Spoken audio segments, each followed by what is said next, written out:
이제 오늘 우리가 살펴보게 될 사무엘상 2장 1절의 말씀, 2장 1절에서 11절까지의 말씀은 성경 가운데서 어떻게 보면 가장 아름답고 완전한 감사의 고백의 말씀, 감사의 고백이 아닌가라는 생각이 됩니다. 누구보다도 절망적이고 정말 고통과 근심으로 힘든 나날을 한나는 보냈습니다. 그리고 그는 그 마음 가운데 정말 통하는 심정으로, 그러니까 모든 것을 쏟아내는 그 심정으로 그녀의 간절한 고백을 주님 앞에 올려드리게 되죠. 자, 그때 하나님께서는 어떻게 하십니까? 그녀의 고백을 들으시고 하나님의 거룩한 섭리 안에서 놀라운 은혜를 그녀에게 베풀어 주시게 되죠. 그래서 그녀로 하여금 사무엘이라는 이 시대 마지막 사사이며 위대한 선지자인 사무엘을 그녀를 통해서 이 땅 가운데 보내주시게 됩니다. 이것을 통해서 한나는 무엇을 깨달아 알게 되었느냐? 정말 하나님은 누구이시고 그분 안에 거하는 자는 어떤 은혜를 누릴 수가 있는지를 한나는 오늘 이 본문의 말씀, 이 감사의 기도를 통해서 그 사실을 그대로 우리에게 보여주고 있습니다. 그래서 여러분들이 본문으로 들어가기에 앞서서 지난주 우리가 말씀을 살펴보게 되면 한나는 어떤 절망 가운데 있었는고라고 보았을 때 1장 6절에 보시면 뭐라고 이야기를 합니까? 여호와께서 그녀에게 임신하지 못하게 하심으로 그의 적수인 분인나가 그를 심히 격분하게 하여 괴롭게 하였다. 이렇게 말씀을 하고 있죠. 자, 그러니까 지금 한나는 어떤 문제에 직면해 있었느냐? 그녀는 임신을 하지를 못했습니다. 그런데 그 임신을 하지 못한 이유가 바로 무엇입니까? 바로 하나님 당신께서 이스라엘을 향해 계획하신 것이 있다는 것이죠. 영적으로 정말 타락하고 부패하고 무지한 그 이스라엘 백성들을 구원하시기 위한 한 인물을 보내셔야 되는데 그때가 아직 차지를 않았다는 겁니다. 그래서 어떻게 합니까? 그때까지를 위해서 한나는 임신하지 못하고 있었다는 사실이죠. 자, 그런데 하나님의 거룩한 계획은 그렇지만 그것을 알지 못하는 세상 사람들은 어떻겠습니까?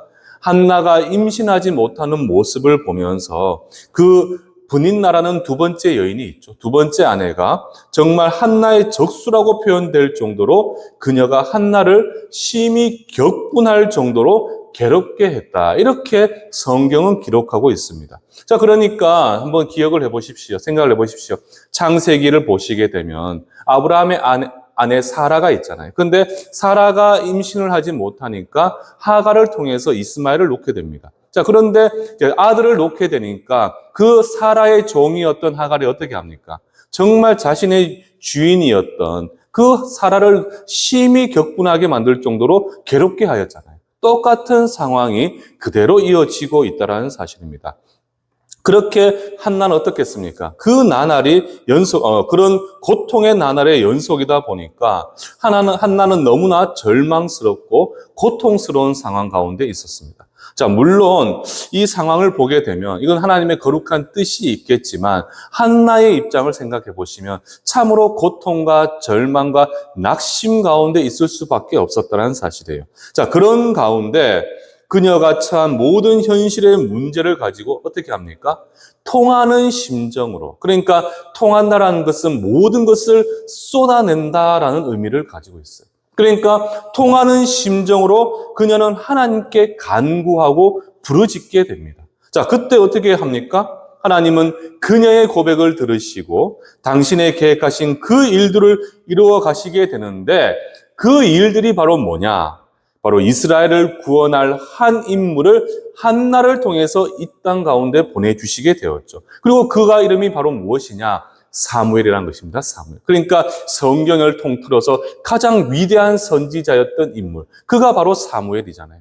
그 사무엘을 바로 이 한나를 통해서 이 땅 가운데 보내주시게 되었다는 사실이에요. 그러니까 여러분들 이 한나의 고통은 우리가 영적으로 좀 들여다보게 되면 저 이스라엘 백성, 정말 영적으로 타락하고 부패하고 그리고 영적인 무지 가운데 있었던 그 이스라엘의 영적인 상태를 어떻게 보면 예표했던 인물이 바로 한나잖아요, 한나. 그러니까 불임으로 인해서 아이를 갖지 못한 그러한 상황, 그로 인한 고통과 절망이 바로 이 이스라엘을 예표했다면 바로 이 사무엘은 바로 무엇을 이야기하느냐? 바로 하나님의 구원하심.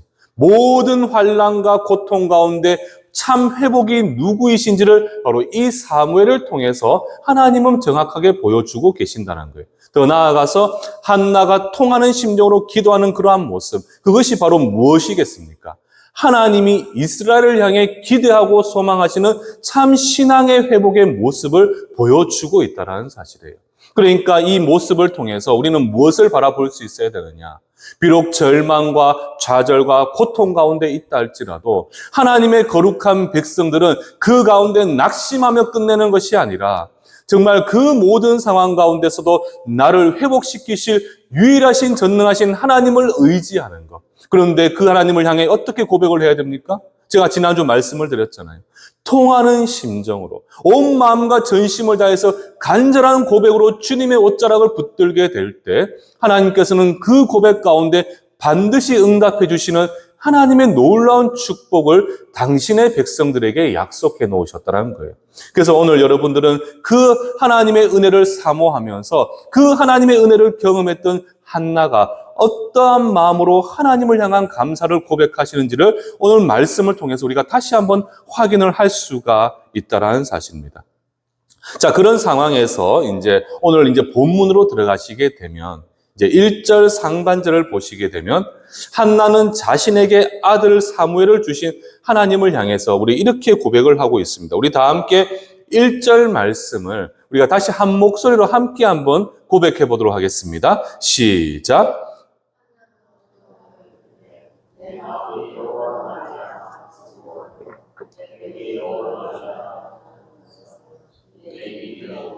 향하여 크게 열렸으니 이는 내가 주의 구원으로 말미암아 기뻐함이다. 아멘. 자, 그러니까 지금 1절부터 자신에게 사무엘을 주셔서 자신도 그 모든 아픔을 회복시켜 주시고 이스라엘을 향한 하나님의 놀라운 구원의 계획을 바라보았던 이 한나가 가장 첫 마디로 하나님께 고백하는 고백이 뭡니까, 여러분들? 내 마음이 여호와로 말미암아 즐거웠습니다. 내 마음이, 그러니까 내 모든 심정, 내 마음이 누구로 말미암아 즐거웠다라고 고백을 합니까? 여호와로 말미암아 즐겁습니다. 그러니까 지금 여러분 한나가 고백하고 있는 이 즐거움, 그 기쁨, 그것은 바로 무엇입니까? 바로 늦은 나이에 어렵게 자신이 얻은 사무엘로 인함이 아니라는 사실이에요. 내가 내 아들로 인하여 즐겁습니다라고 고백을 하지 않잖아요. 그러니까 늦은 나이에 어렵게 얻은 사무엘로 인함이 아니요. 무엇으로 말미암아 그가 즐거워하느냐? 바로 자신의 기도를 듣고 계셨고, 그러니까 통하는 심정으로 간절하게 부르짖었던 그 한나의 기도, 그 한나의 기도를 외면치 않고 듣고 계셨고, 그녀의 모든 슬픔을 바라보시면서 가장 합당한 때에 응답해 주신 그 여호와 하나님으로 말미암아 내가 즐겁습니다. 이렇게 한나가 그 감사의 고백의 첫 서두부터 고백을 하고 있다는 사실이에요. 그런데 여기서 여러분들 기억하셔야 되는 것은 여호와로 말미암아라는 것은 그 뜻이 바로 여호와 안에서라는 뜻입니다. 여호와 안에서. 무슨 말이냐면 지금 한나는 모든 기쁨과 감사의 이유를 어디에서 찾고 있는 것입니까? 바로 척박한 현실과 상황 가운데서 세상은 모두 자신을 향해 등을 돌렸습니다. 그리고 심지어는 가족들마저도 자신을 외면했잖아요. 누구도 그녀에게 손을 내밀어 주지를 않았어요. 자, 그러나 우리의 여호와 하나님, 자신의 작은 신음조차 외면치 않으시는 나의 하나님, 그분 안에서 그녀는 유일한 기쁨과 감사를 누릴 수 있음을 지금 한나가 고백을 하고 있다는 사실이에요. 그러니까 내가 소위 부자가 되어서, 내가 남들보다 세상에서 더 잘 나가서, 내 자녀가 소위 좋은 대학을 가고 내가 더 크고 좋은 집에서 살았기 때문에 하나님 앞에 감사한 것이 아니라 그냥 순전히 우리와 지금도 함께 하시면서 나의 작은 신음도 외면치 않으시고 응답해 주시는 나의 여호와 하나님, 그분이 나와 함께 하시는 것만으로도 나는 충분히 기쁘고 감사합니다. 이 사실을 지금 한나가 우리를 향해 보여주고 있다는 사실이에요. 사랑하는 우리 성도 여러분들, 저는 여러분들이 꼭 기억을 하셨으면 좋겠습니다. 우리가 감사하는 이유, 정말 우리가 감사해야 되는 이유는 우리가 감사할 이유가 있어서 하나님께 감사하는 것이 아니에요. 나의 아버지 되시는 우리 주님께서 나의 연약하고 보잘것없어도 그럼에도 나와 동행하시고 지금도 나와 함께 해주시고 계시기 때문에, 그리고 나를 살리고자 우리 예수님 어떻게 하셨습니까?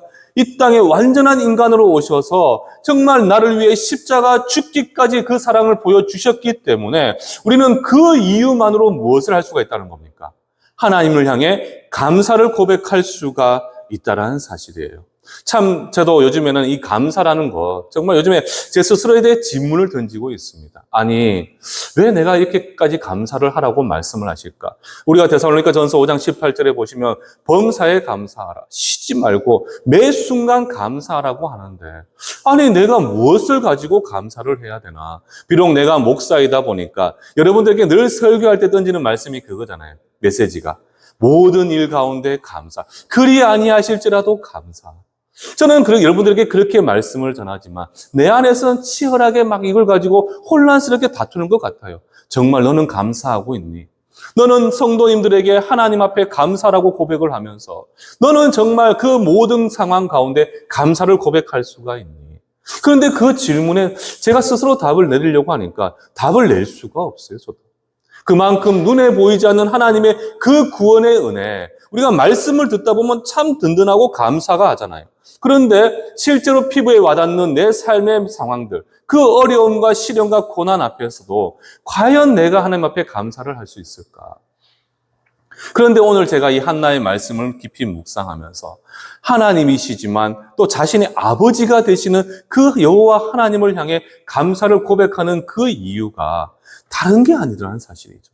그냥 내가 힘들 때 묵묵히 옆에 계셔 주시고 나의 작은 신음조차도 외면치 않으시고 내가 모든 걸어가는 그 길 가운데 묵묵히 옆에서 지켜봐 주시며 함께 걸어가 주시고 계시고 내가 걸어가야 될 그 길 가운데 사방팔방이 꽉 막혀 있어도 내가 어디를 걸어가야 되는지 한 줄기 빛이 되셔서 그 길을 인도해 주고 계시는 분, 그분이 바로 누구시냐? 우리의 하나님이 되신다는 사실이에요. 그 한 가지 사실만으로도 비록 내가 절망과 낙심과 고통 가운데 있다 할지라도 그 모든 상황 가운데 하나님을 향한 감사의 이유가 흘러 넘치고 있다는 사실입니다.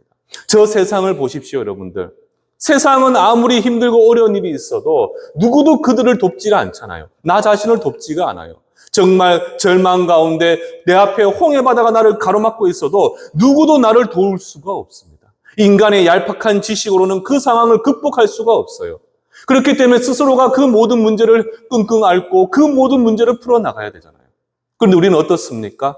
적어도 우리의 작은 신음을 옆에서 듣고 계시고 함께 고통과 절망 가운데서 나를 위해 눈물로서 중보하고 계시는 전능하신 나의 하나님께서 지금도 나와 함께하고 계시고 내가 걸어가는 모든 길 가운데 시온의 대로를 열어주시면서 내가 넘어지나 완전히 엎드러지지 않도록 나를 일으켜 세워주시는 분이 바로 누구시라는 겁니까?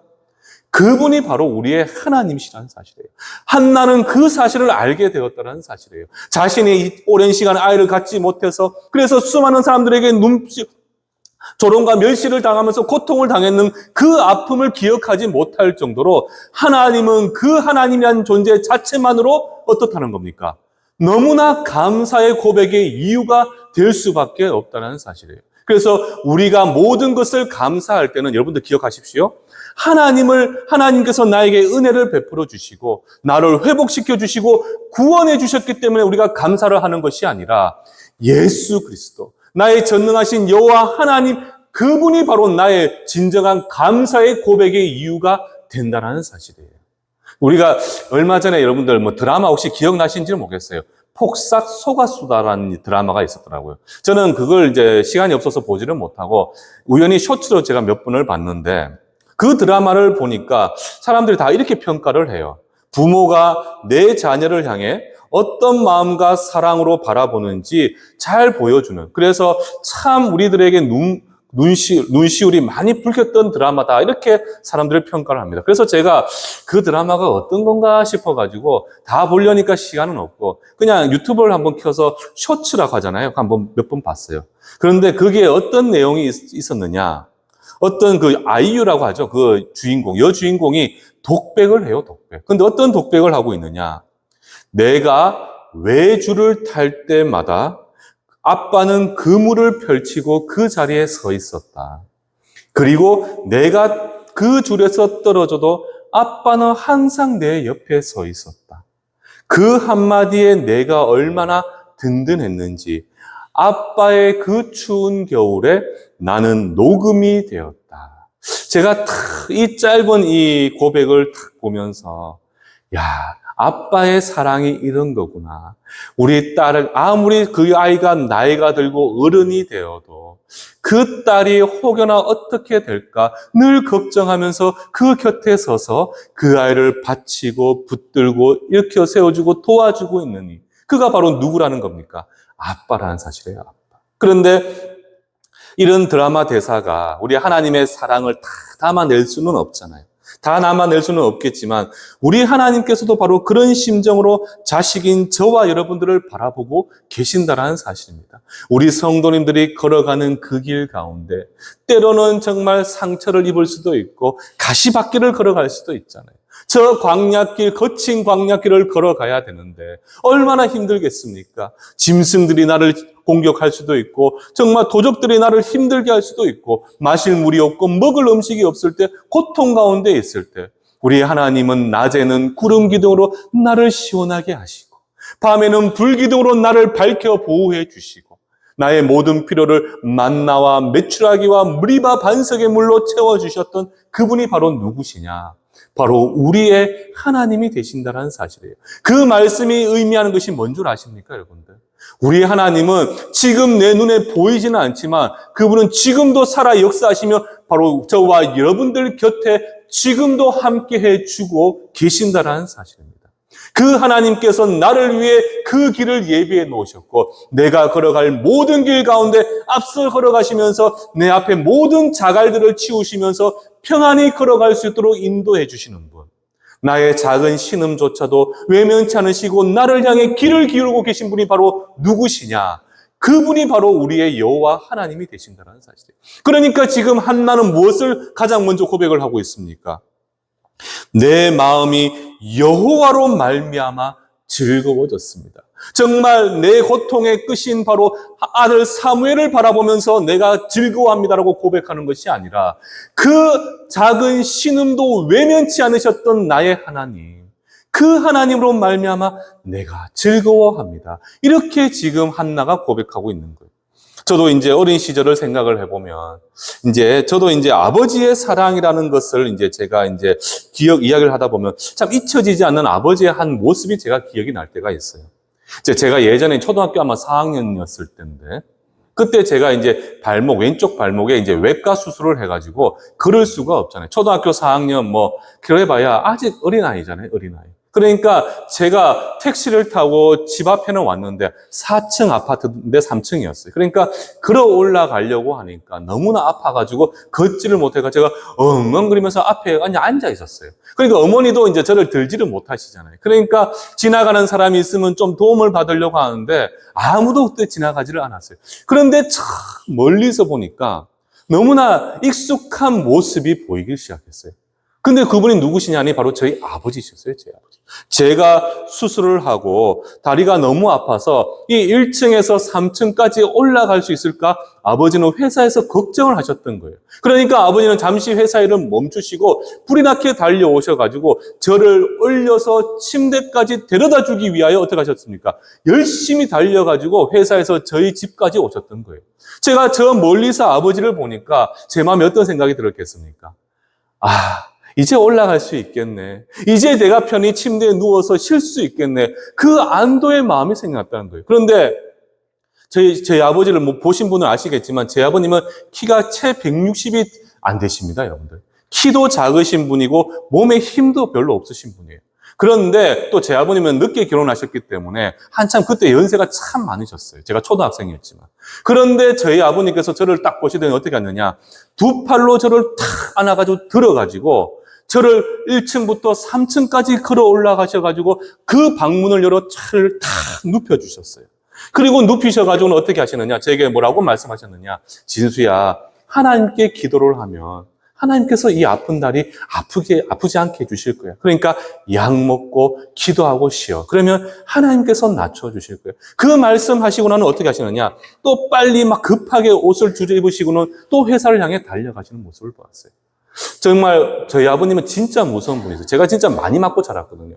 정말 무서운 분이셨는데 그때 제가 바라보던 아버지는 어떤 분이셨느냐. 정말 한없이 그 아들을 사랑하는 그 마음이 어떤 분인지를 그 행동을 통해서 보여주셨다는 사실이에요. 이게 바로 아버지의 마음 아니겠습니까, 여러분들? 저는 잠깐 저를 들어 올려주시려고 먼 길을 오셨던 그 아버지를 기억하면 아들을 향한 그 부모의 사랑이 바로 이런 사랑이구나. 정말 자식이 조금이라도 아플까, 눈물 흘릴까, 고통스러워할까, 그것을 참아보지 못하면서 달려가서 그 아이를 안았던 분이 바로 저희 아버지시고, 저는 그 모습을 보면서 우리 하나님이 바로 이런 마음으로 우리를 바라보고 계시는구나. 한나가 고통과 절망 가운데 눈물을 흘리고 있을 때 함께 곁에서 눈물 흘리시며 그 마음을 다독 끓여주었던 분이 바로 누구시냐? 바로 우리의 하나님이셨다는 사실이에요. 그러니까 지금 한나는 그 사실을 알고 있기 때문에 내가 사무엘로 말미암아 기쁘고 감사합니다라고 고백하는 것이 아니라 그 작은 신음도 들어주신 그 여호와 내 아버지, 내 하나님 아버지로 말미암아 내가 즐거워합니다. 이렇게 그녀가 믿음을 고백하고 있다는 사실입니다. 그런데 기억하셔야 되는 것은요, 우리가 하나님 안에 있을 때, 우리가 하나님 안에 거하게 될 때 바로 이 놀라운 사랑과 은혜가 바로 저와 여러분들에게 온전히 주어질 줄을 믿습니다. 그래서 골로새서 3장 16절과 17절 말씀에 보시면 뭐라고 사도 바울이 우리에게 이야기를 하느냐. 우리 다 함께 한번 16절, 17절 함께 한번 고백해 보도록 하겠습니다. 시작.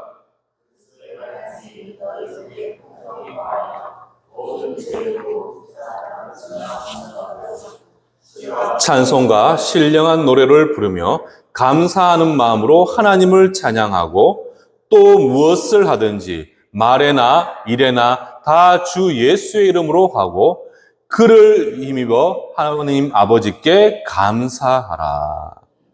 자, 그러니까 모든 일 가운데 우리는 하나님 앞에 감사를 고백할 수밖에 없는 이 모든 상황 구조가 만들어져 있다는 사실이에요. 우리가 작은 일이든 큰 일이든 정말 지금 내가 참 심령이 공고할 수밖에 없는 어려운 상황 가운데 있고 내 뜻대로 이루어지지 않는 그 일들, 그래서 그것 때문에 계속해서 내 입속에 끊임없는 원망과 불평이 샘솟듯 솟아난다 할지라도 하나님은 우리로 하여금 그럼에도 불구하고 하나님을 향한 감사를 고백할 할 수밖에 없도록 이 모든 상황 가운데 친히 주장하고 인도해 주고 계신다라는 사실입니다.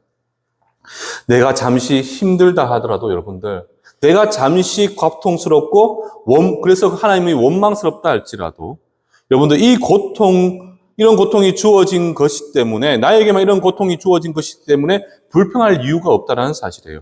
우리가 하나님을 불평하게 되면요, 그 뒤에 주어질 하나님의 구원의 은혜를 우리가 기억하게 된다면 우리의 행동은 어떻겠습니까? 참으로 부끄러울 수밖에 없다라는 사실이에요. 그래서 이제 2절 말씀에 보시게 되면 한나가 이렇게 고백을 하고 있잖아요. 여호와 같은 거룩하신 이가 없고 주 밖에는 다른 이가 없습니다. 그리고 우리 하나님 같은 반석도 없습니다. 멋있지 않습니까, 여러분들? 여호와 같은 거룩하신 이가 없다. 그리고 이는 주밖에 없고 하나님 같은 반석 되시는 분이 내 어디에도 없다라는 것을 지금 한나가 고백을 하고 있잖아요. 반석 같은 거룩하신 분.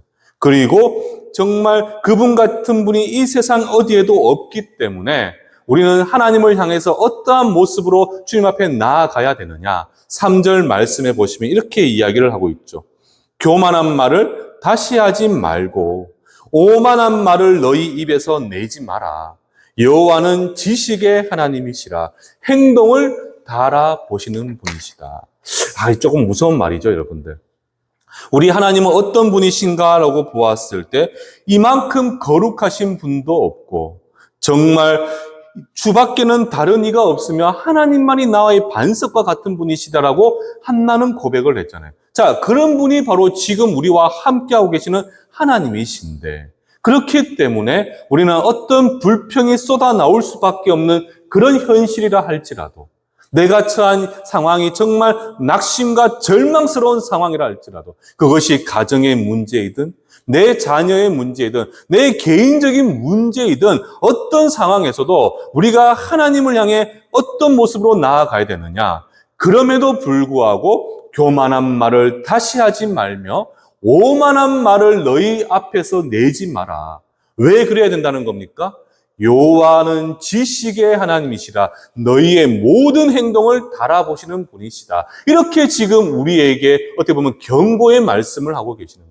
그러니까 한 줌도 안 되는 인간의 얄팍하고 알량한 지식으로 하나님께서 나를 통해 행하실 크고 원대한 일하심을 가늠하지도 그리고 비난하지도 말 것을 지금 우리에게 말씀해 주고 계신다는 사실입니다. 하나님께서는 아무리 우리가 비록 그분의 자녀라 할지라도, 그러니까 저와 여러분들이 그분의 자녀라 할지라도 당신의 거룩함을 훼손하는 우리의 행동을 어떻게 하신다는 것이죠? 전부 달아보고 계시는 분이 바로 하나님이 되신다는 사실이에요. 그리고 또 6절 말씀에 보면 뭐라고 이야기를 합니까? 우리 하나님은 어떤 분이신고? 라고 보았을 때 한나는 이렇게 고백을 해요. 죽이기도 하시고 살리기도 하시고 우리로서 오래 내리기도 하시지만 거기서 올리기도 하신다. 이게 결국 무엇을 의미하겠습니까? 모든 만물을 친히 주관하고 계시는 분. 그러니까 이 땅의 모든 일은 하나님의 허락 없이는 모든 것이 하나도 이루어지지 않음을 분명하게 우리에게 말씀하고 계시잖아요. 그러니까 우리 하나님은 누구신가? 만물의 주관자가 되시는 분이시다. 이 땅 그 어느 누구도 이런 이가 없다고 했는데 그 이런 이가 바로 누구라는 겁니까? 세상을 창조하셨고 친히 모든 만물을 주관하시면서 당신의 허락 없이는 어떤 건도 이루어질 수 없는 모든 일을 하나님의 거룩한 섭리 안에 두고 계신 분이 바로 누구시냐? 바로 우리의 하나님이 되신다. 그래서 우리가 보시기에 마가복음 5장 같은 경우에 보시면 회당장 야이로의 딸이 나오잖아요. 그 야이로의 딸이 죽었잖아요. 그런데 예수님께서는 어떻게 하십니까? 단 한마디로 그 죽은 이를 살려내셨는데 달리다굼 일어나라. 그 한마디에 그 소녀가 어떻게 됩니까? 그 죽은 자리에서 박차고 일어나는 놀라운 일들이 일어났잖아요. 그 일을 행하실 수 있는 분이 바로 누구시라는 겁니까? 바로 우리의 하나님이 되신다는 사실이에요. 그런데 또 우리가 7절 말씀에 보시면 또 이렇게 말씀을 하고 있죠. 우리를 가난하게 하시다가 다시 부하게 하시며 낮추셨다가 다시 높이시는 분. 그분이 바로 누구시냐? 바로 여러분들의 하나님이 되시고 우리의 아버지가 되신다는 거예요. 놀랍지 않습니까? 제가 요즘에 이제 목회자들은 이제 아시다시피 저희가 넉넉하게 잘 살지는 못하잖아요. 하나님께서 일용할 양식을 주시는 것으로 우리는 사는데 저도 여전히 현실적인 목회자다 보니까 세상에 많이 주면 많이 가지면 좋고 이게 다 누구나 모든 이들이 다 가진 생각이잖아요. 그런데 제가 이 묵상하면서 특별히 2장 1절에서 11절 가운데서 제가 가장 마음에 들었던 내용 본문이 구절이 뭐냐? 바로 이 7절 말씀이에요. 7절 말씀. 뭐라고 이야기합니까? 우리를 가난하게 하시다가 다시 부하게 하시면서 또 우리를 낮추셨다가 다시 높이시는 분이 바로 누구시라는 겁니까? 우리의 하나님이 되신다는 사실이에요. 그러니까 내가 가난할 때도 있다라는 겁니다, 여러분들. 여러분들 기억하셔야 돼요. 우리 그리스도인들이 살아가다 보면 이 세상 가운데 부할 때도 있지만 가난할 때도 있습니다. 그런데 그 가난할 때 그 가난이 나를 힘들지 않기 위해 사랑하는 자신의 아들이 자녀가 세상 가운데 그 가난으로 고통 가운데 있지 않도록 하시기 위하여 우리 하나님은 어떻게 하신다는 겁니까? 조용히 나의 모든 필요를 채워주시는 분. 그분이 바로 우리 하나님이시잖아요. 그리고 내가 세상 가운데 때로는 낮아졌을 때 그 낮아짐으로 속상해하지 말라고 조용히 나를 일으켜 세워주시는 분. 그분이 바로 누구시냐? 바로 한나의 하나님이시며 저와 여러분들의 하나님이 되신다는 사실입니다. 제가 딱 이 사실을 알게 되니까 지금 우리가 상황 가운데 특별히 오늘날의 시대에 정말 경제적으로 너무나 어렵잖아요. 지금 온 세상이 전쟁이 일어나고 있고 처체의 지진과 기근이 일어나고 있고 그래서 지금 또 경제도 계속해서 어려운 상황 가운데 있고 그래서 지금 많이 힘들고 어려운 상황 가운데 가장 경제가 어려울 때 직격탄을 맞는 곳이 특별히 우리 구미시잖아요. 이 구미가 어쩔 수 없이 산업단지다 보니까 가장 큰 직격탄을 맞아요. 그러니까 저는 매일 같이 기도를 할 때 제 기도의 첫 번째가 뭐냐면 우리 성도님들의 삶을 위해서 기도를 해요. 경제적으로 힘들면 안 됩니다. 직장에 어려움이 생겨서는 안 됩니다. 하나님께서 눈동자같이 지켜보호해 주십시오. 그런데 여러분들 기억하십시오. 우리가 때로는 가난에 처할 수도 있고 우리가 참으로 낮아짐으로 인하여 절망 가운데 있을 수도 있어요. 그런데 분명한 사실은요. 하나님은 우리에게 무엇을 약속해 주셨느냐. 이것으로 끝나니까 그냥 고난의 길을 걸어가라고 말씀하신 게 아니에요. 영혼의 구원을 넘어서서 이 땅을 살아가는 하나님의 백성의 삶의 직접적인 모든 상황 가운데 하나님은 간섭해 주시겠다는 거예요. 내가 개입을 해주게. 그래서 내가 너로 하여금 때로는 가난에 처한다 할지라도 내가 다시 너를 부하게 해줄 것이며 네가 낮은 자리에 처한다 할지라도 내가 너를 반드시 존귀하게 해줄게. 그것이 바로 무엇이냐? 그 아들을 향한 아비의 심정이고 그 심정이 바로 누구의 심정이냐? 우리의 하나님의 마음이 된다는 사실입니다. 그래서 미국의 베스트셀러 작가 데프니 로즈 항머가 뭐라고 이야기를 했느냐? 당신이 겪은 모든 상황과 시련에는 목적이 있다. 이렇게 우리에게 이야기를 해요. 그런데 우리는 그 목적이 있다라고 이야기하는 것을 우리는 하나님의 거룩한 섭리 안에 있다라고 우리는 그렇게 이야기를 하잖아요. 그리고 하나님의 거룩한 섭리의 결과는 항상 우리에게 무엇으로 주어지게 되느냐? 그 자녀를 향한 은혜와 사랑으로 가득 채워지게 되는 것입니다. 말씀을 마무리하면서요. 제가 앞에서 한번 말씀을 드렸잖아요. 요즘에 저는 제 스스로에게 계속해서 이 질문을 던지고 있어요. 감사가 도대체 뭔가? 감사는 도대체 무엇인가? 도대체 내가 뭘 감사해야 되고 왜 감사를 해야 되는가? 제가 늘 성도님들에게 감사해야 됩니다. 매 순간도 감사해야 됩니다. 제가 여러분들에게 그렇게 말씀을 드리지만 앞에서 제가 말씀드렸잖아요. 그렇게 고백을 하는 중에도 제 머릿속에서는 계속해서 싸워요. 너 정말 성도님들에게 하는 말만큼 너도 감사하고 있니? 저는 감사를 그렇게 못하고 있는 것 같아요. 제가 어떻게 보면 교회에도 지금 어려운 상황 가운데 성장을 위해서 끊임없이 고민을 해야 되고 우리 가족도 있고 또 제가 여러 가지 고민해야 되는 것도 많고 시대적 아픔을 위해서도 기도를 해야 되고 그러니까 이 모든 상황을 다 돌아보니까 이거는 뭐 하나 긍정적인 게 없는 것 같아요. 다 부정적인 수밖에 없는 것 같고 그러니까 내가 처한 모든 상황이 온 사방팔방이 꽉 막혀서 한 치 앞도 보이지 않는 적막하고 어두운 상황 가운데 내가 갇혀있다는 느낌을 많이 받잖아요. 이건 저뿐만 아니라 오늘 시대를 살아가는 우리 모든 성도님들이 자녀를 바라볼 때든 내 미래를 생각할 때든 우리 가정의 경제적인 문제와 건강의 문제를 생각할 때든 정말 모든 문제 가운데 내가 생각하고 있는 느끼고 있는 감정이 다 이런 감정 아니겠습니까? 내가 이런 상황인데 어떻게 내가 하나님을 향해 감사를 고백할 수가 있어? 내가 이렇게 고통과 절망 가운데 있는데 그 절망 가운데 기도해도 듣지 않으시는 것 같은 나를 외면하고 계신 것 같은 하나님을 바라본다면 내가 어떻게 하나님 앞에 감사할 수 있을까? 그래도 데살로니가 5장 18절에 범사에 감사를 하니까 머리로는 이해되겠는데 참 마음에 그걸 받아들일 수가 없더라는 사실이죠. 눈에 보이지 않는 구원의 은혜, 참 들을 때 우리는 놀라운 은혜로 우리에게 임하게 됩니다. 알겠는데 근데 지금 내가 내 삶의 큰 감동으로 다가오기에는 지금 매일의 삶이 전쟁 같고 소위 세상 말로 지옥 같은 삶을 살아가고 있는데 이 구원의 은혜를 생각하면서 매 순간 감사를 고백하는 것이 과연 죄로 물든 우리 인간이 그렇게 쉬운 일일까? 이런 질문이 계속 생겨나더라는 거예요. 이런 질문 앞에서 그 질문에 대한 해답의 갈증이 샘솟듯이 솟아날 때 그 해답이 바로 무엇이었느냐? 저도 바로 이 사무엘상 2장 전반부의 말씀. 그럼에도 불구하고 한나가 여호와로 말미암아 즐겁습니다. 이 사실을 고백하는 그 한 구절의 고백이 제 심령을 팍 스치고 때리고 지나갔어요.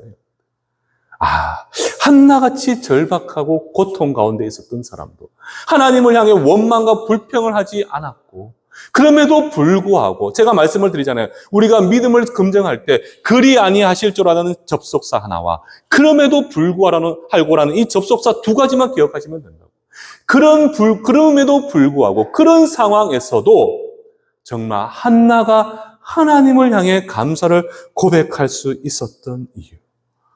제가 이 사무엘상을 강의를 준비를 하면서 이 말씀을 묵상하는데 제 모든 고민이 팍 사라졌어요. 이 한나와 같은 절박한 상황에서도 이렇게 고백을 할 수 있었던 이유. 궁극적으로는 무엇입니까? 우리의 간절한 고백 가운데는 하나님께서 우리가 비록 불평할 수 있다 할지라도 그 뒤에 반드시 무엇이 주어진다는 겁니까? 하나님의 응답하심이 주어진다는 거예요. 하나님의 응답하심. 그러면서 제가 오늘 이 말씀을 통해서 제가 깨달은 사실은 결코 하나님은요, 당신의 백성을 고통과 절망과 좌절 가운데 홀로 두시지 않는 분이 누구시냐? 바로 우리의 하나님이 되신다는 사실이에요. 더 나아가 반드시 우리의 고백을 들으시고 응답해 주시는데 주의 때를 넘어서서, 우리가 기대한 바를 넘어서서 당신의 때에 가장 합당하고 좋은 방법으로 우리를 회복시켜 주시고 구원해 주시는 분, 그분이 바로 우리의 하나님이라는 거예요. 이게 바로 성경의 공식이라는 사실이죠. 그렇게 매일의 삶이 힘들고 지쳐도 우리는 그럼에도 불구하고 이 모든 상황 가운데 나를 회복시키실 하나님을 기대하고 소망하며, 그렇기 때문에 매 순간 우리는 하나님을 향해 감사를 고백할 수가 있게 되었다는 사실입니다. 그래서 제가 2장 1절부터 10절까지를 한 10번 정도를 읽었던 것 같아요. 똑같이 제가 한나가 되었다는 마음, 한나의 고통을 가지고 제가 한나의 심정으로 이 1장에서 10절까지를 읽었어요. 1절에서 10절까지. 그런데 정말 저희 어머님께서 제가 늘 불평할 때마다 왜 하나님께 감사를 고백해야 되는가라고 던지셨던 그 말씀이 싹 녹아지면서 이해가 되더라는 거예요. 저는 여러분들이요, 참 내가 왜 감사를 해야 됩니까? 왜 나에게 감사를 강제하십니까, 하나님은? 그렇다면 내 삶을 이렇게 화려하게 회복시켜 주시고라도 하고 감사를 고백하라고 말씀하셔야지. 왜 나에게 너무나 고통스러운 상황 가운데서도 감사를 고백하라고 하십니까? 여러분, 이런 마음이 들 때 저는 여러분들 기억하십시오. 내가 어떤 고백을 하고 철학자들이 아무리 정말 좋은 말들을 풀어내도 성경에서 하나님의 백성의 고백만큼 안전하고 온전한 감사의 고백이 없어요, 여러분들. 이 1절부터 10절까지를 다시 한번 찬찬히 한번 읽어보시면서 내가 한나가 되어서 내 지금 고통과 절망 가운데 있는 이 상황을 스스로 한번 생각을 하면서 감사를 한번 읽어보십시오. 내가 한나라는 심정으로 한번 1절에서 10절까지 읽어보십시오. 제가 장담컨대요, 이 말씀이 여러분들 심령 깊이 살아 역사함을 통해서 내가 그런 상황에서도 정말 감사를 고백할 수 있는 그 이유를 여러분들이 정확하게 깨달아 알 수가 있게 될 것입니다. 그래서 여러분들 헬렌 켈러가 이런 고백을 했잖아요. 헬렌 켈러 아시죠? 정말 세상에서 가장 어떻게 보면 불운하게 태어났던 인물이 헬렌 켈러잖아요. 그런데 그 헬렌 켈러가 뭐라고 고백을 했느냐? 우리가 가진 바 때문에 우리가 감사하는 것이 아닙니다. 우리가 나의 나된 바로 말미암아 감사를 고백합니다. 그러니까 우리가 하나님께 은혜를 받아서 감사한 것이 아니라 내가 하나님의 자녀된 바, 나의 나된 바 그것만으로 우리는 충분히 감사할 것이 넘쳐납니다. 저는 여러분들이 이러한 감사가 고백되길 소망합니다. 정말 한 치 앞도 내다볼 수 없는 이 모순된 세상, 불안한 현실 가운데서 늘 우리는 찌푸리는 삶을 살아갈 수밖에 없지만 여러분들 기억하십시오. 하나님으로 말미암아 우리는 기쁨을 고백할 수 있고 내가 여호와로 말미암아 즐거워합니다. 날마다 고백할 수 있는 이유. 하나님이 지금도 여러분들의 그 작은 신음에 귀를 기울여주고 계시고 여러분들을 위해 눈물로서 중보하시면서 여러분들이 넘어졌을 때 일으켜 세워주시고자 여러분들의 손을 놓지 않고 계시는 분. 그분이 바로 우리의 하나님이시고 지금 여러분들과 함께 하시고 여러분들 자녀와 함께 해주고 계십니다. 그 하나님의 은혜를 기억하시면서 아무리 인상이 찌푸려질 수밖에 없는 그런 상황에서도 한나보다 나는 그래도 행복하잖아요. 한나를 기억하시며 한나가 그렇게 고백할 수 있었던 것을 다시 한번 생각하시며 이 1절에서 10절까지를 고백하셔서 하나님 앞에 나도 하나님을 사랑하고 감사합니다. 믿음으로 고백하실 수 있는 겨우 복된 우리 충성교회 성도님들 되시기를 주님의 이름으로 축원합니다.